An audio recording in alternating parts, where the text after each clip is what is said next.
શાસ્ત્રો કહે છે કે જે કામ યોગ યજ્ઞથી થાય, જે કામ તપ અને ત્યાગથી થાય, એ બધા જ કામ ભગવાનના લીલા ચરિત્રો સાંભળવાથી થાય. આજે મહારાજે એક એવું ચરિત્ર કર્યું.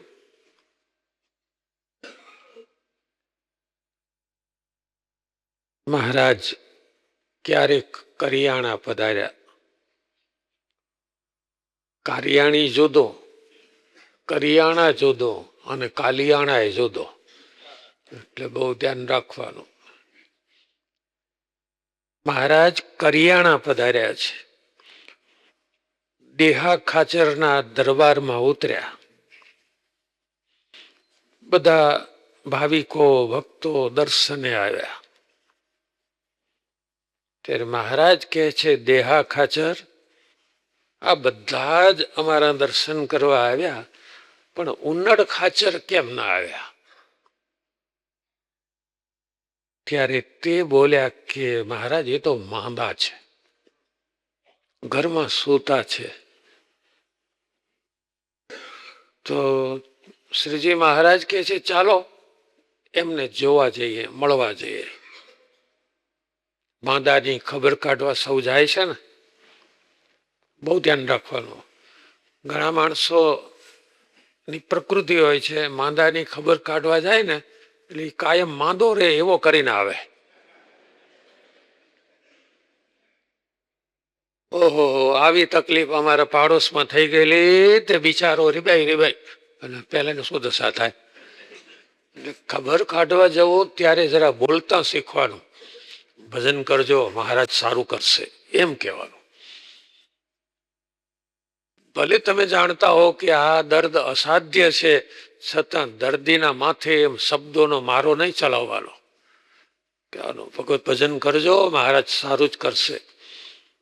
કેટલાયને મટી ગયું છે આવી તકલીફ હોય તો, એમ કહેવાનું. હંમેશા પોઝિટિવ થિંકિંગ રહેવાનું. જ્યાં જાવ ત્યાં નેગેટિવનો દંડો લઈને નહીં ફરવાનું. મહારાજના ચરિત્રમાંથી આ શીખવાનું. જોજો મહારાજ શું કરે છે. શ્રીજી મહારાજ કહે છે, ચાલો ઉન્નડ ખાચરને જોવા જઈએ. કોણ જાણે કેમ દેહ ખાચરને એમ થયું, તારું ઘરની કોઈ તૈયારી કરી ન હોય અને સ્વામિનારાયણ ભગવાન પધારે એટલે કે મહારાજ એમ તો હવે સારું છે. ઈચ્છા ઓછી ભાળી, કારણ કે ઘરમાં તૈયારી ન હોય, બધું રમણ ભમણ પડ્યું હોય. પણ મહારાજ કહે છે સારું છે ને એમને. હા મહારાજ સારું છે, તોય ચાલો, અહીં આવ્યા નથી એટલે ચાલો. અને મહારાજ પધાર્યા થોડા ભક્તો સાથે. શ્રીજી મહારાજ કહે છે, ઉન્નડ ખાચર, તમે માંદા પડી ગયા છો? હા મહારાજ. પછી મહારાજ કહે છે, કઈ ભોજન લેવાય છે, ખવાય છે, કઈ રુચિ થાય છે, ખાવાની ઈચ્છા થાય છે? ત્યારે કહે છે મહારાજ, જે રુચિ થાય છે ને એ આ લોકો ખાવા દેતા નથી. એવું જ હોય છે ઘરમાં હો. પણ આ ઉન્નડ ખાચર ભાગશાળી, એને સીધી ફરિયાદ ક્યાં કરી ખબર છે ને? હા, ઈચ્છા થાય છે જે વસ્તુની, એ આ લોકો આપતા નથી. બોલો ને, શાની ઈચ્છા થાય છે? આંબલીના ફૂલની ચટણી. આંબલીમાં ફૂલ થાય, જોયા છે કોઈ? એ ફૂલ એવા હોય એના હાર ન થાય. આંબલીના ફૂલની ચટણી, બાજરાનો રોટલો ને છાસ, આ ઈચ્છા થાય છે. શ્રીજી મહારાજ કહે છે, એમાં શું, આપીએ. અને મહારાજે આજ્ઞા કરી, રોટલો તૈયાર કરો, છાસ તો ઘરમાં હોય. પહેલાના જમાનામાં ગ્રસ્તના ઘરમાં છાસ ને તો દોણીઓ ભરેલી હોય. શું ભર્યું હોય? હા,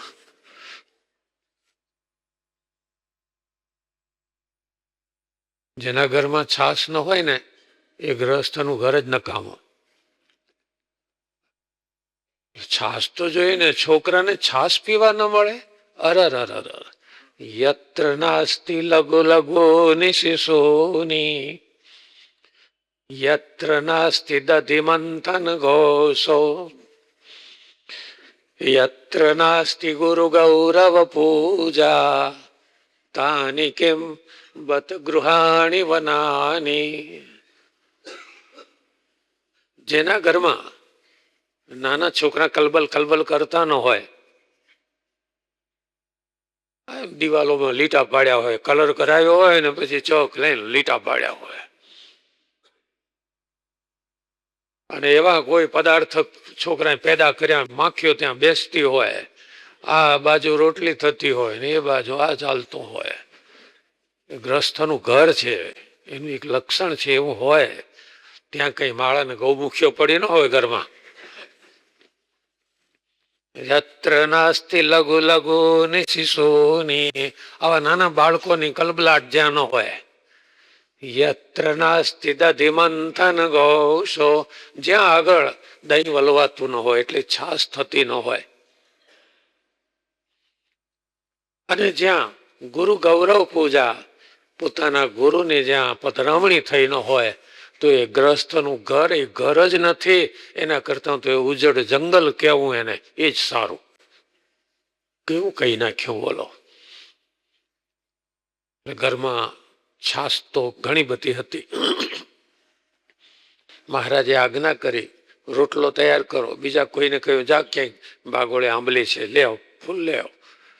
અને દેહા ખાચર બોલ્યા હો વચ્ચે, મહારાજ આ તો સાજા માણસને વહામવું પડે.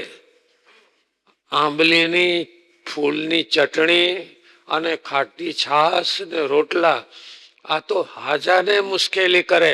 તો આ તો અમારો ઉંનડ માંદો છે, અને એમને આ કઈ રીતે અપાય? મહારાજ કે અપાય અપાય, શાંતિ રાખો. આજે ભગવાન રાજી થઈ ગયા છે. થોડી જ વારમાં બધું તૈયાર થઈ ગયું, ચટણી વટાઈ ગઈ. સ્વામિનારાયણ ભગવાને જાતે ગોળો બનાવ્યો ચટણીનો. કામ થઈ જાય ને. શ્રીજી મહારાજ જે ચટણીનો ગોળો જાતે બનાવે, પછી તો માંદો હોય દોડતો થઈ જાય. આ બાજુ રોટલો એવો સારો તૈયાર થઈને આવ્યો, ને ફૂલેલો રોટલો. રોટલો બનાવતા આવડે તો રોટલો, નહીં તો યુદ્ધમાં કામ લાગે એવી ઢાલ.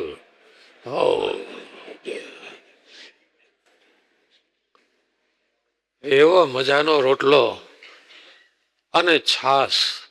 સ્વામિનારાયણ ભગવાન બિરાજ્યા અને ઉનડ ખાચરને કે છે, જમો જમો સારી પેઠે. અમે બેઠા છીએ, આ કોઈ નાસા ના પાડે. સારી પેઠે જમો. જમ્યા. મહારાજ હવે શાંતિ થઈ ગઈ. તો થોડું વધ્યું હતું, ચટણી એ વધી હતી.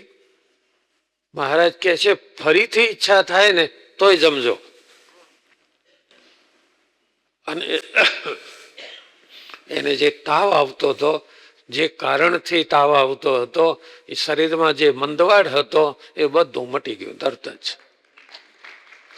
સાજા થઈ ગયા. આ રોટલો છાશ ને આંબલીના ફૂલની ચટણી અંદર ગઈ ને, ચાલતા થઈ ગયા, દોડતા થઈ ગયા.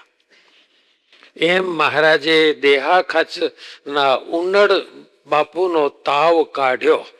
કારણ કે ભગવાન કરતું મકરતું અન્યથા કરતું છે.